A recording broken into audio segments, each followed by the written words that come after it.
Without further ado, I would love to introduce our speakers for today. We have Jenna Miller, our New Brunswick Climate Services Specialist in partnership with the Government of New Brunswick. We also have Armin Nikkhah, which is our Science and Data Lead. And finally, Amanda Marlin, our Training and Learning Manager. Now, for the Adaptation Essentials series, I wanted to provide a recap of what we've explored in our previous series recap. So our past, we provided an introduction to climate change as well as its unique impacts across Atlantic provinces. We talked about adaptation versus mitigation. We looked into climate data and the locked-in change, as well as explored the climate adaptation examples as well. We wanted to keep this momentum running, and we wanted to make sure that adaptation can be feasible, collaborative, as well as constantly improving. And so for this webinar, we'll be focusing on the available tools and resources, how CLIMAtlantic can help and support you, as well as how can we stay connected, as well as build that collaborative capacity in Atlantic Canada. So for this webinar, we'll be exploring the Coastal Adaptation Toolkit, our partner resources, the networking map, the Adaptation Library, the Climate Adaptation and Resilience Training program, as well as how you can request a service request through CLIMAtlantic. Now, throughout the call, we'll be providing multiple links through the chat. And do not worry, we'll be providing you a recap and a post-email survey if you do miss some of the links. Now, without further ado, I'll love to pass it on to Jenna Miller.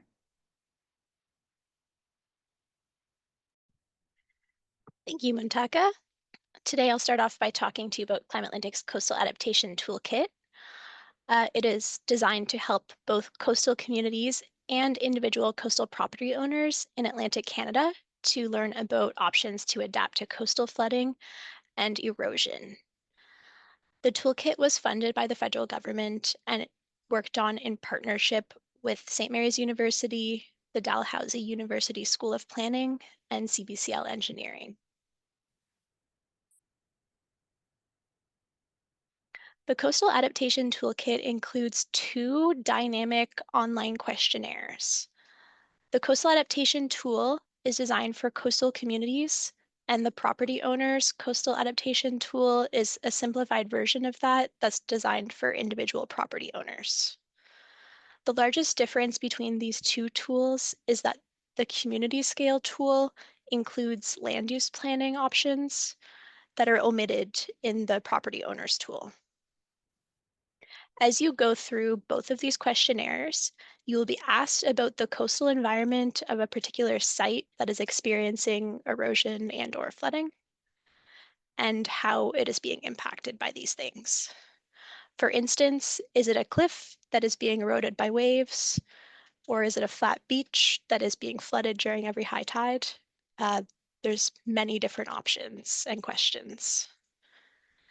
To make the questions more easy to understand, there are picture examples and written descriptions of most of the presented options, like you can see here. When you reach the end of the questionnaire, you will be given a chance to review your answers, go back and change any of them if necessary, before submitting them to see your results.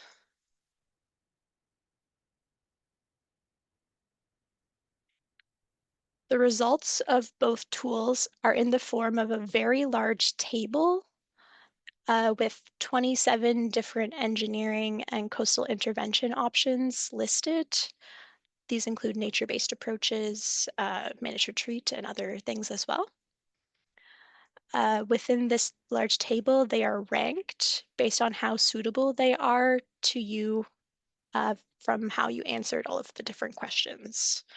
Those that are good options are at the top, followed by those where concern might be needed or caution, followed by those to be avoided completely at the bottom. Specifically in the tool for communities, there are an additional 34 land use planning tools that are also ranked based on suitability to your community. These results tables are downloadable in both PDF and Excel formats for ease of use. And there are, and these downloads also include a list of all of your responses to the questions you were asked so that you can remember how you answered them when you analyze them in the future. In addition to these two online tools, the Coastal Adaptation Toolkit includes 3 accompanying guidance documents that we have images of here. These outline all of the 60+ options that are presented within the 2 tools, with case study examples, plus all kinds of other great background information on different coastal environments that exist in Atlantic Canada and how they're being impacted by climate change. Now I'll pass it on to Armin. Thank you, Jenna, and hello, everyone. I'm going to walk you through some national climate data tools that help adaptation planning. Climate data helps us answer key questions. How has climate changed in a specific location, and what could the future of climate look like for those specific locations? These answers are essential for evaluating risk, setting design thresholds, and updating local plans. One of the great tools that we have is CLIMAtData.ca. It provides data across Canada down to the local scale for both historical and future conditions. The platform includes a wide range of variables, not just temperature and precipitation, but also indices like humidex, frost-free days, or number of hot days. In addition to that, it also provides sea level rise information and data, fire weather app, and seasonal to decadal forecast, and many other variables, which of course we don't have time to go through them all today. On the website, you can interact with maps, generate graphs, and download data to use for your own planning. And if you're not sure which scenario or variable to use, their Learning Zone section provides guidance, case studies, and videos to support users' needs, and it can give you much more details how to use each variable. This tool helps to turn complex climate information into something everyone can actually work with. The historical data set shows what already have changed in that specific location. For example, how temperature changed, or how days are getting hotter and hotter, or how the precipitation pattern is changing for that specific location. And the future projections go out up to the end of the century and are based on different scenarios. For example, a moderate pass or a high emission pass, which we call them different SSPs. For adaptation, we often use scenario range to understand different outcomes and build flexibility into our plans. Combining historical trends with these future projections helps create a complete picture of decision-making. Of course, in addition to CLIMAtData.ca, there are many other valuable tools and resources available for Canada, which we don't have time, of course, to go through them all today. But one of the great ones is the Environment and Climate Change Canada website itself, which we know as ECCC. If you're looking to know more about observed weather data, for example, things like hourly rainfall or past extreme temperatures, the ECCC website can provide useful information. They also provide Canadian climate norms, which are averages over 30-year periods, which is a set standard time for climate studies. These are commonly used on baseline engineering and policymaking, these climate norms. And in addition to that, there is also a great tool for sea level rise assessment, which we call it CNULAT, which helps us estimate future water level adaptation in coastal areas.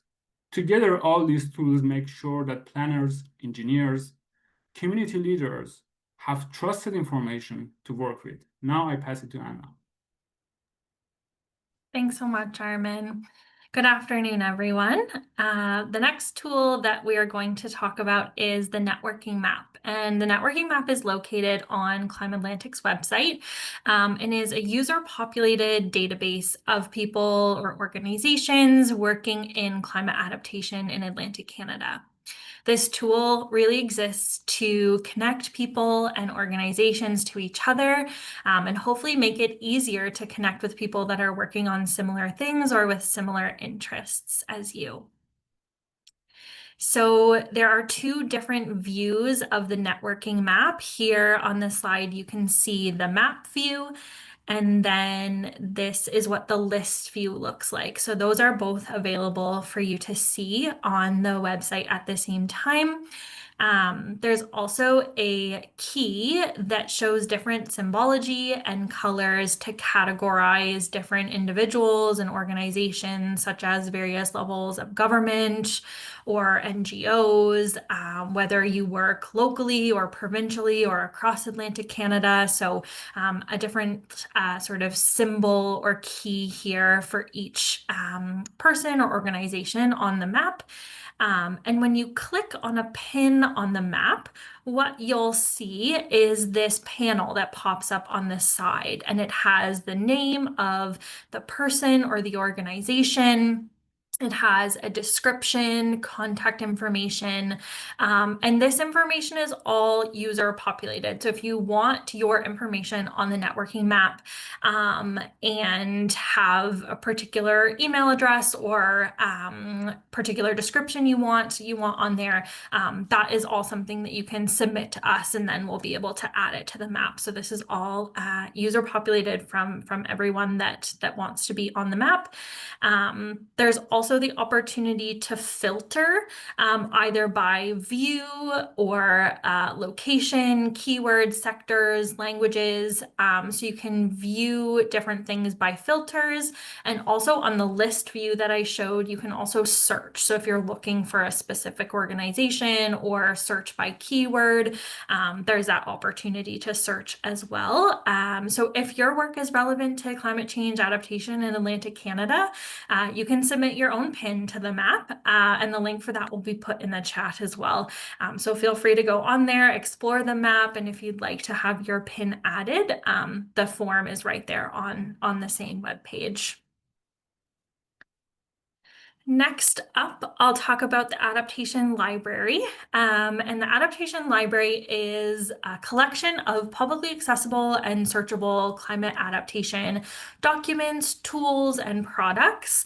And the goal of this tool is to really bring more information related to climate adaptation and make it easier to find and more accessible for people. So if you go to the Adaptation Library on the website, what you'll see is this page.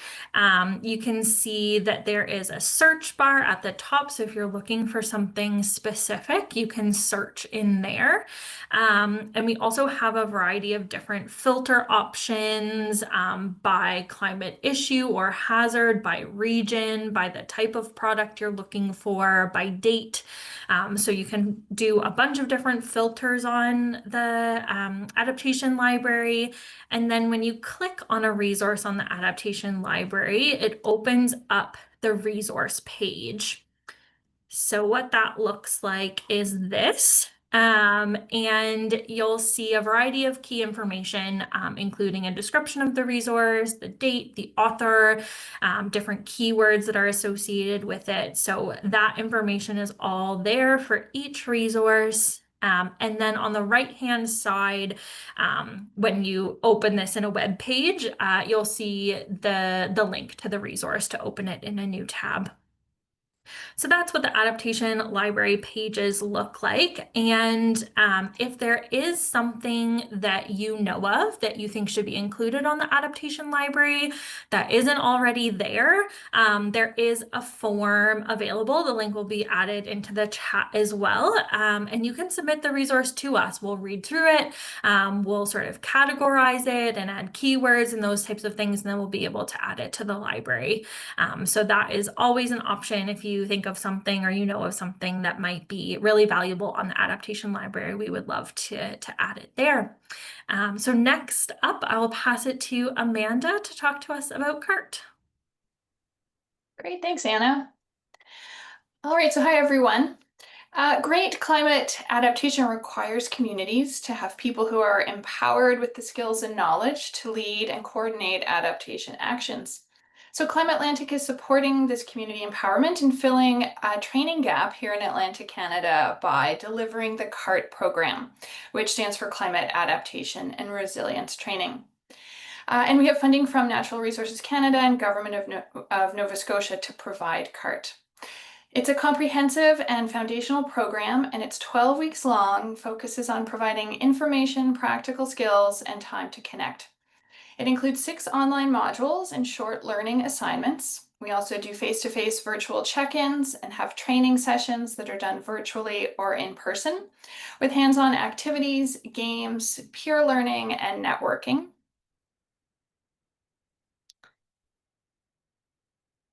And the 6 modules cover broad topics, including climate information, so history, climate data, local impacts, Indigenous teachings. Also risk and adaptation, so we include tools, examples, plans, and resources from across our region. One on communication, engagement, and facilitation skills. Also relationship building and collaboration.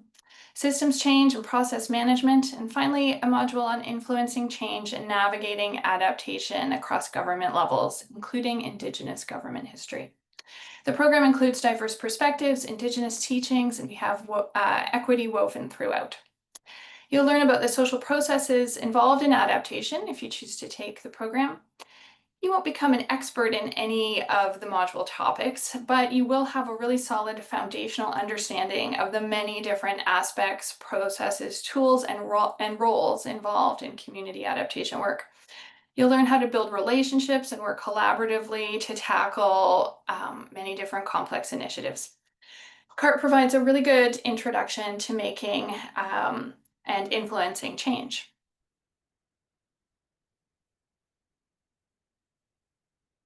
So if you choose to take part and join us, you will have access to helpful resources about adaptation.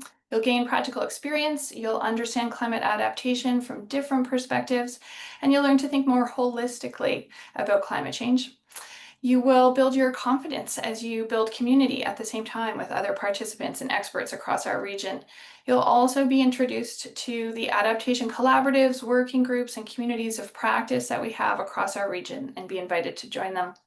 The CART program is intended for people in Atlantic Canada who are new to community climate adaptation work. So this could be municipal and provincial government staff, consultants who work with municipalities, nonprofits, environmental and Indigenous organizations, and also current and recent grads who are looking to get into this field.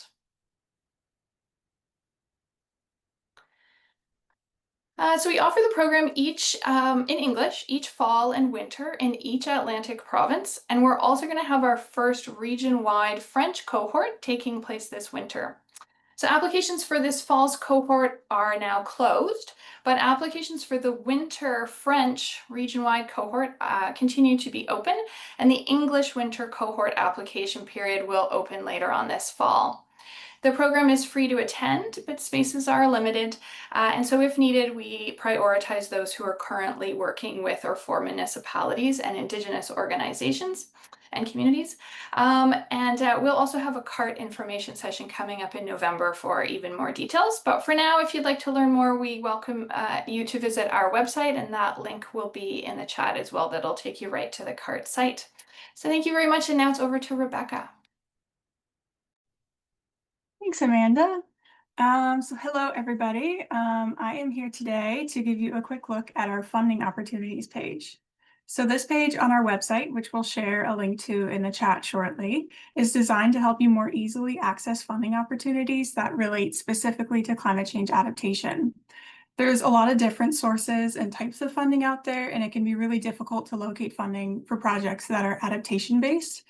Climate mitigation efforts have historically received more attention and thus funding, and so this page is meant to serve as a sort of one-stop shop for anybody who's interested in climate adaptation and is looking for funding to support their work. And if you're not quite sure what I mean when I say adaptation and mitigation, this is a good time for me to do a callback to our July webinar, which covered that topic in great detail. So I'd suggest you check that out. And we'll throw a link to that webinar recording in the chat as well. And just a note that the next few slides will show you some of the key features of this page, but please note that the page itself won't look exactly like these slides and that it's mostly easily navigated on a computer. So firstly, when you load up the website or the web page, you'll see these categories that we have for each of the funds on the page. And so these are kind of the broad themes of each fund, and you can see them here. So we have programs for Indigenous applicants, non-traditional funding programs, community foundations, provincial programs, regional programs, and national programs. And under each of those themes are boxes with the name of each fund, the recurrence rate, and whether it's open or closed. You can see one example of that here with the Community Climate Adaptation Fund. So this fund falls under the broad theme of regional programs on our website because it's open to all of Atlantic Canada. And you can see here that this funding is annual and that it's currently open. So if you click on the More Info button, what will open up is a quick summary of the fund. So here I've just shown the English text for the purpose of these slides, but please note that our website is fully bilingual so that we have the exact same information available in French as well. And this is where we summarize the purpose of the fund, what is being funded, so whether that's research, implementation, monitoring, planning, etc. We also include information on who is eligible and of course any upcoming deadlines. And so if you decide that this particular fund or any other fund is something that you want to apply for, you can click on the title of the fund or the image on this page, and that will take you directly to the application page for that specific fund. And the funding opportunities page, like many other pages on our website, is shaped by you. So if you know of a fund that relates to climate adaptation that we haven't included on the website, please let us know. And to do that, you can email this email address, which has just been shared in the chat. Yeah, so thank you, everybody, and I'll hand it back over to Jenna.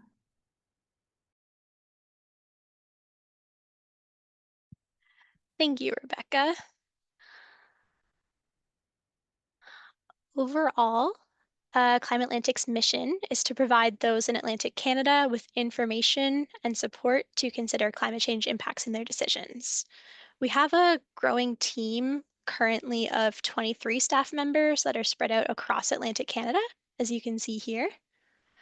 The most important thing for you to take away from today is that we are here to help you, and we offer free and personalized services to organizations, communities, and individuals across Atlantic Canada. We work to respond directly to your questions and needs through what we call service requests. Service requests can take many forms, such as help accessing or interpreting climate data, reviewing documents, or providing a presentation about climate change impacts in your community and what you can do about it. At the most basic level, if you reach out, we will do our best to help you. And if we don't know the answers to your questions ourselves, we probably know somebody who does, because we have a big network through our networking map and others, and we can connect you with them. Most often, service requests are responded to by our provincial specialists, where we have one of us located in each province. So if you're in New Brunswick, that means you'll likely be connected with me. In Nova Scotia, we have Alex Cadell. In Prince Edward Island, it's Stephanie Arnold. In Newfoundland, it's Siper Khosravi. And in Labrador, there is Tara Ryan. So any of these provincial specialists, we can help you one-on-one for anything big or small, like going through any of the tools that we outlined today or resources. If your needs are deeper in terms of access to climate data, we can also get help from Armin and our partner organizations like ClimateData.ca. If you're looking for, if you're working for or working with a municipality in Atlantic Canada and you're looking for support in adaptation work, you can become a participant in our Building Community Adaptation Capacity program for free by reaching out to our Municipal Climate Resilience Coordinator, Trevor Donald. So overall, we are happy to help you with all of your climate data and information needs through our many free tools and services. You can reach out to any of us individually or to CLIMAtlantic more generically through our website help desk or info@climateatlantic.ca. Our individual contact information is on our website team page, linked in the chat. So please reach out.